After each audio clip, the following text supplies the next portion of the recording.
Heavenly Father, I come before you this morning believing in your power to do the impossible. Lord, you are the God of miracles, the one who opens doors no man can shut. I lift up every impossible situation in my life to you right now. The closed doors, the unanswered prayers, the mountains that seem too high to climb.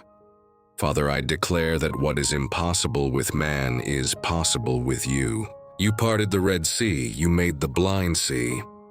You raised the dead, and you are the same God today. Lord, I need a breakthrough in my finances, my health, my family, my career, and every area where I feel stuck. Speak to my situation like you spoke to the storm and said, "Peace, be still."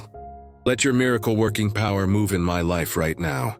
I refuse to give up. I refuse to lose hope because my God specializes in turning impossible situations around.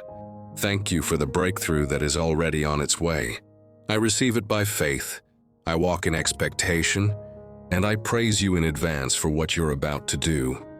In Jesus' mighty and matchless name, amen.